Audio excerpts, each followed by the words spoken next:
Chapter 4 is talking about the techniques to be used to estimate consumer demand based on their pattern of behavior. What we see today is that our behavior as consumer is being watched and monitored all the time.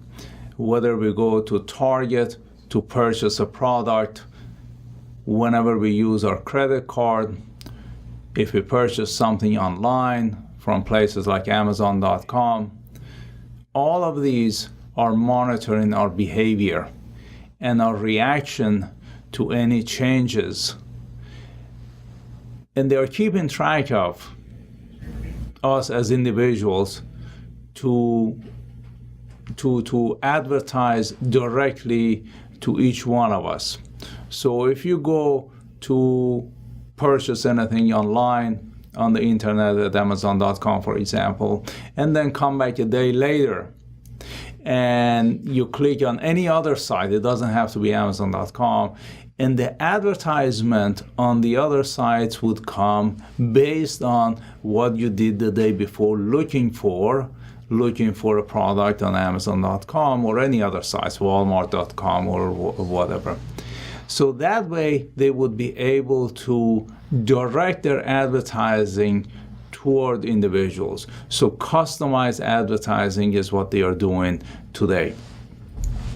What this chapter is talking about is talking about collecting the information using different methodologies, whether it is using from your credit cards or using online ways of collecting information, and then analyzing this information using statistical analysis or econometric analysis to estimate demand, individual demand for a product, and how different factors such as price, quality, income, wealth, interest rate, and so on and so forth would impact our demand for a product, our demand for automobile, our demand for housing, our demand for orange juice. It doesn't make any difference what product we are talking about.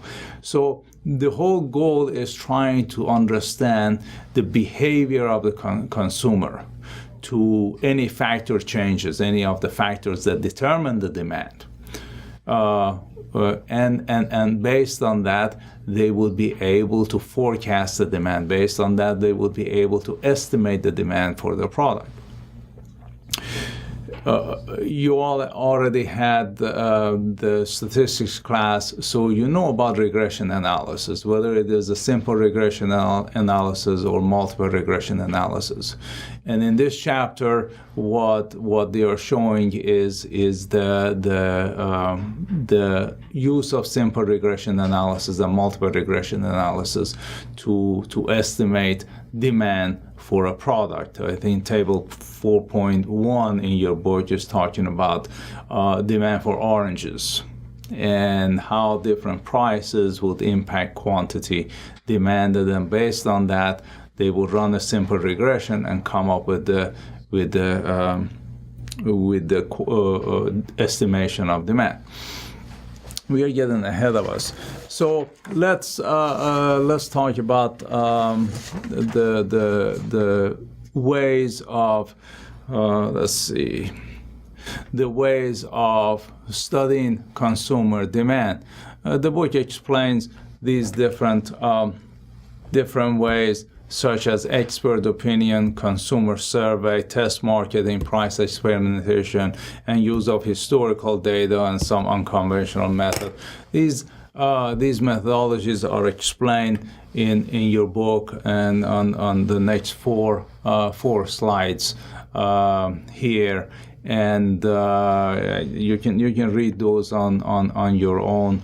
For example, in the consumer survey, which is an interesting methodology, you're talking about two different ways of consumer survey. One is the direct consumer survey. The other one is conjoint analysis. The consumer survey, the direct one, is basically asking the consumer question about their response to prices and price changes. Okay, so if the price of product goes up, by 2%, what is the impact on quantity demanded? Is it going to go up by 2%? Is it going to go up by less than 2% or more than 2%? Again, we go back to the chapter 3 where we talked about the elasticity. And conjoint analysis is talking about ranking and the different product attributes, including the price, service, the quality, and so on and so forth. Which one is more important to you? Is the price the number one consideration when you purchase something, or is it the quality, or is it the service you will receive after you buy the product, and so on and so forth? So these are a couple of ways under consumer survey that the data would be collected and later on analyzed.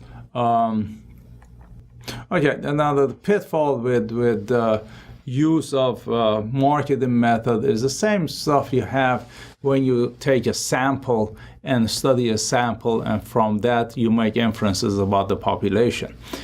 If the sample you have chosen, you studied again this in the statistics, if you have the sample that you chose which does not represent the population you're trying to study completely, then the result of the analysis would basically be useless, right? So you want to make sure you use a random sample, which means every element in the population has an equal chance of being selected.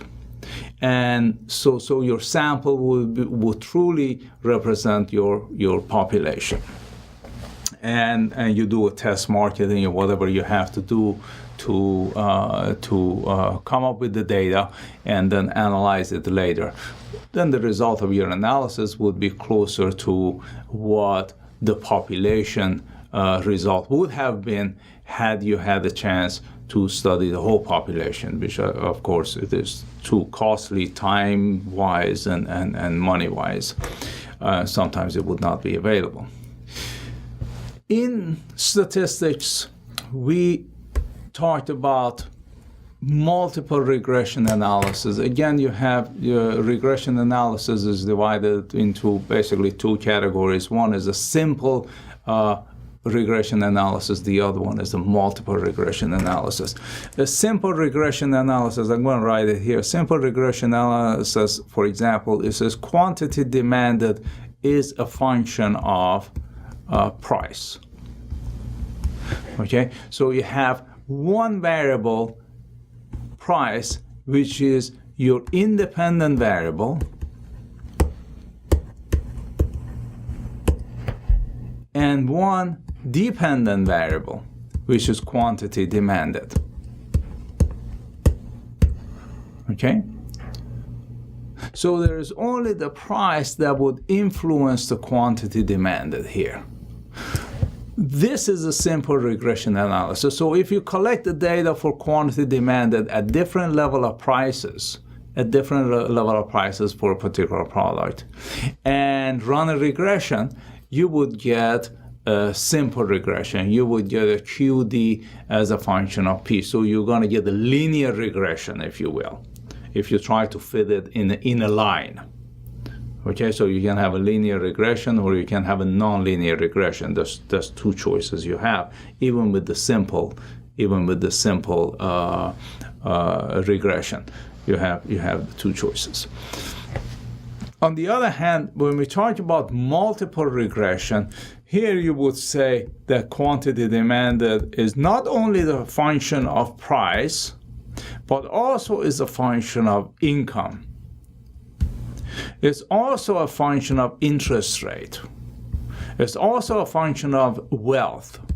So here you have four independent variables, and these independent variables influence this dependent variable on the left-hand side, QD. So if you collect information for all these five variables, one dependent and four independent variables, if you collect the information for all these five variables and do again a linear multiple regression, then that would be a multiple regression. you come up with the coefficients for each one of these variables, the independent variable: price, income, interest rate, and wealth. And you would see the influence of each one of these factors on the right-hand side, each one of these independent variables on your dependent variable based on the coefficient of those variables. What is the regression analysis? Again, this is a review of what you have done in statistics. Regression analysis involved the use of historical data to develop relationship among variables to predict how the changes of these variables will affect the consumer demand. That is a regression analysis. Again, a simple one. Q is a function of price. Okay, so Q is equal to, if it is a linear function, is equal to A minus B times P. Okay, when you collect the data to use in a regression analysis, your data might be a cross-sectional data. Cross-sectional data is talking about data collected from different individuals at one point in time. Different individuals at one point in time. Okay, right now. Time series data is talking about collection of information over time for the same observation, for the same individual, for the same person, right? Over time, prices change, income change, interest rate change, and everything, and how that would impact the quantity demanded of this individual or this country or this county or this city, and so on and so forth. And the panel data is a cross-sectional data observed at several points in time. So it's basically a combination of these two would be a panel data. So these are the different types of data you can collect and analyze. So what does a simple regression analysis would do? You see here in this picture, you have these points.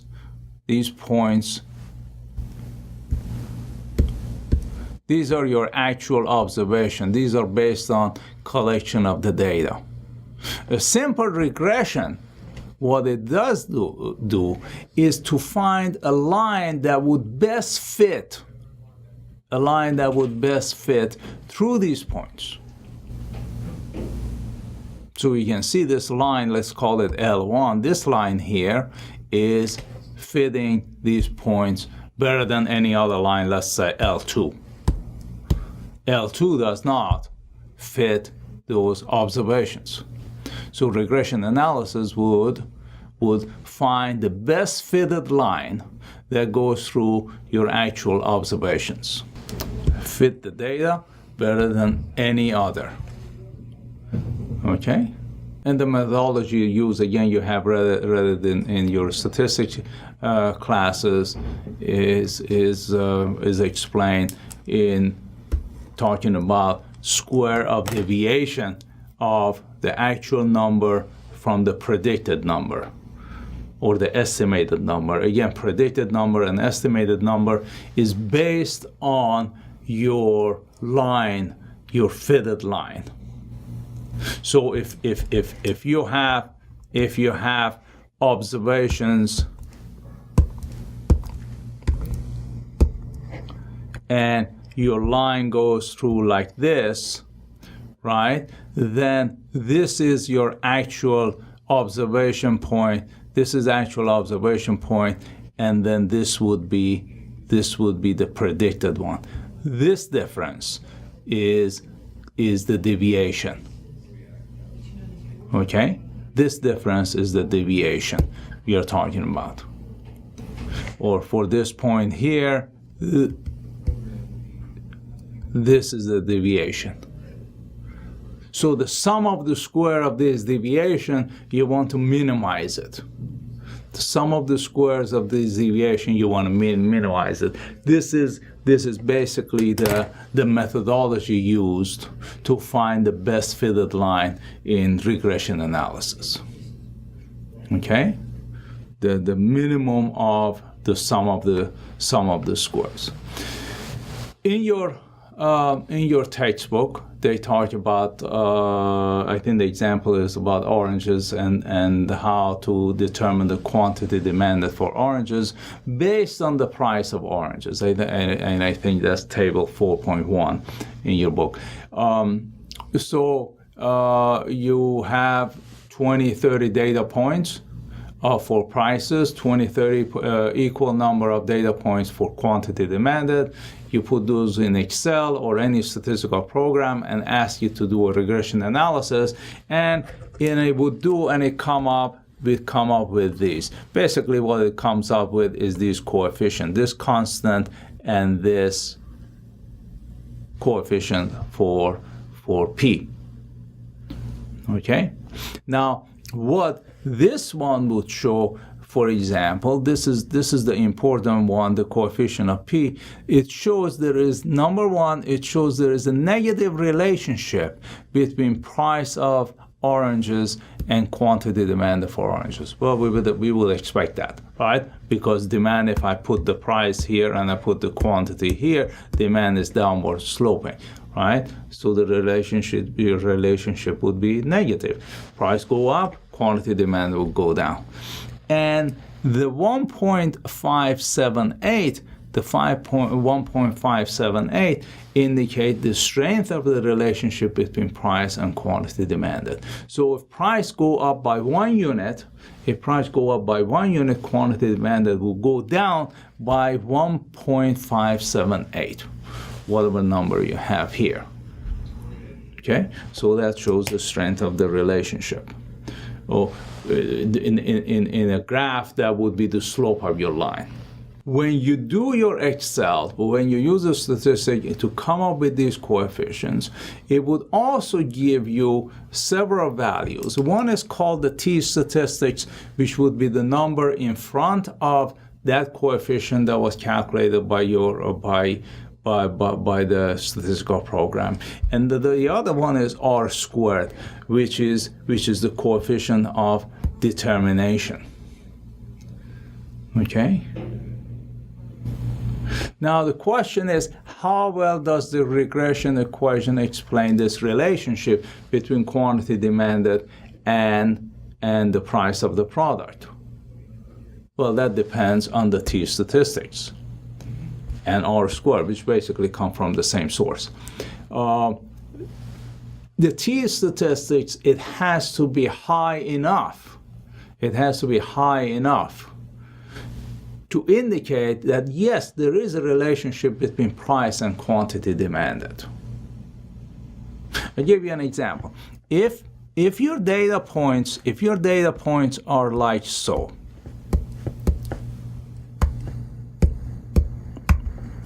okay, if your data points are like so, and your fitted line is like this,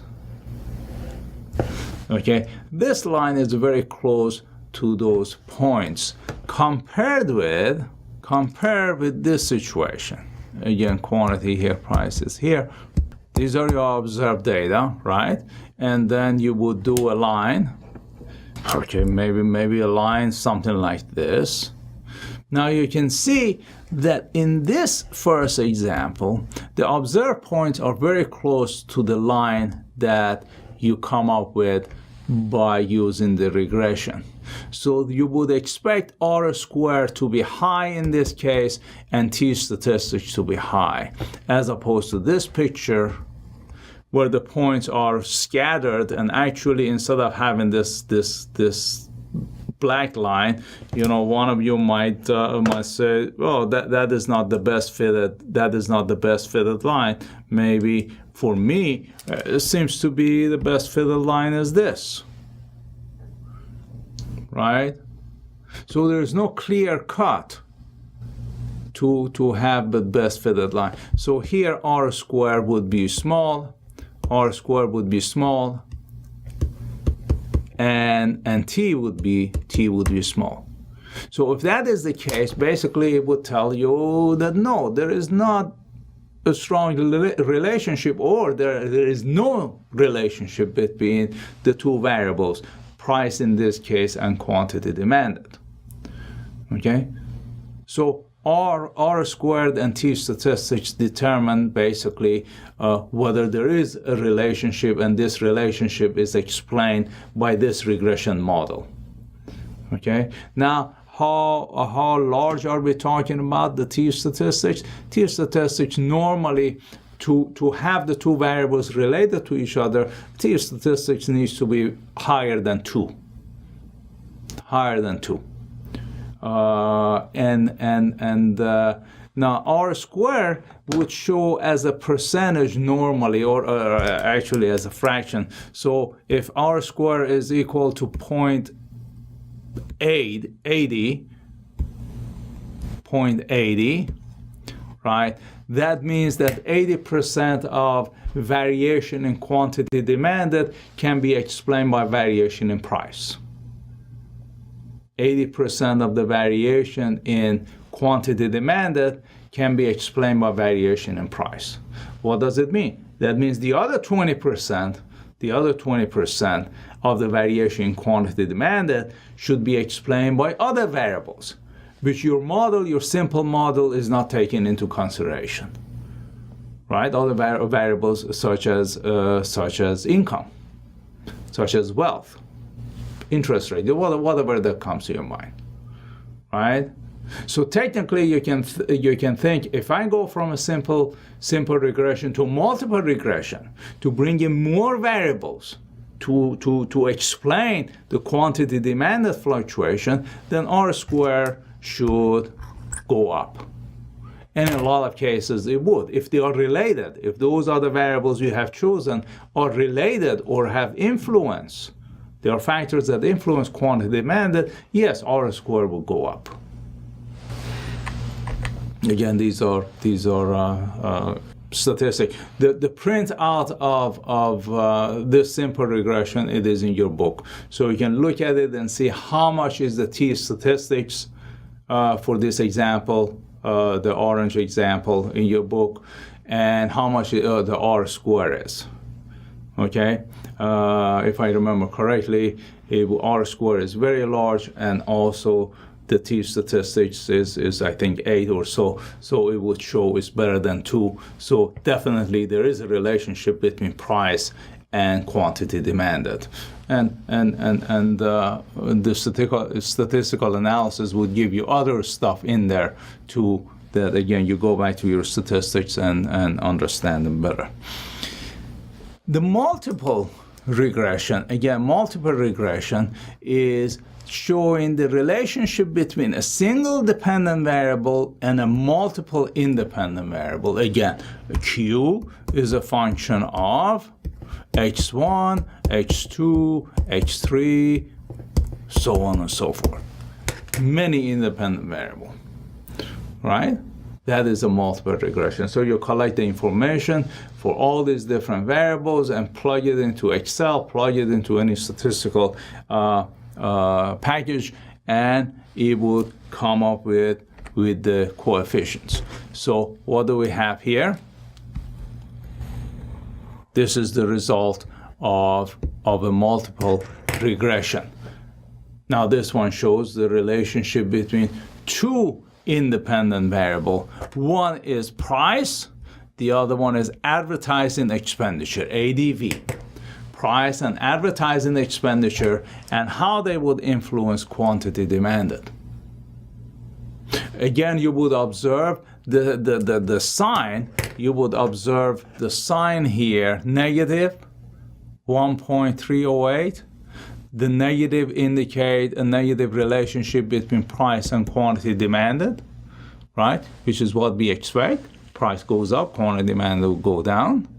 And price go down, quantity demand will go up. And a positive relationship between advertising expenditure and quantity demanded. So the more you spend on advertising, the more quantity demanded would be, which is what you would expect.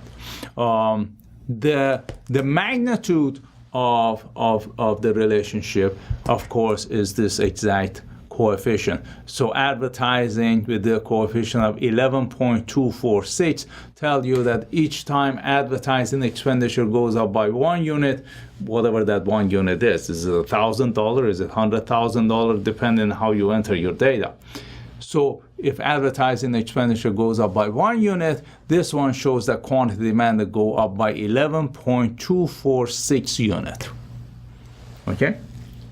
So that how you interpret. Again, you would look at your textbook and it would tell you what the T statistics is. T statistic is for these two variables, advertising and P, for these coefficients they calculated. Again, if the T statistics is higher than 2, you can say yes, price and advertising, one or both, do have influence on quantity demanded. If any of them is less than 2, that means that particular variable does not have that much influence on the quantity demanded. Number 1. Number 2, coefficient of determination, or R squared. What is coefficient of determination here? 0.85, for example. 0.85. It would say that 85% of the fluctuation in quantity demanded can be explained by fluctuation in price and advertising. Okay? So the rest, 15%, would be other variables which we are not considering in this model. Okay? So 85% is basically a good number. Again, look at your book, look at the result of the regression analysis to see how much R squared is exactly. Now, these are some technical problems that you would have in estimation issue, estimation of quantity demanded in this case. These are mostly the problem faced by econometric issues, and it really is beyond the scope of this class. So I'm not going to go into all of those, or any of those actually. Again, what we do, the reason we do estimation, main reason is data collection of a large population is time consuming and money consuming, so we avoid doing that. That's why we always do a sample study. From the result, we would draw inferences about the whole population. Well, I hope this explained the chapter 4, and now you have the study tools you need to answer the homework and also get ready for the test. Thank you.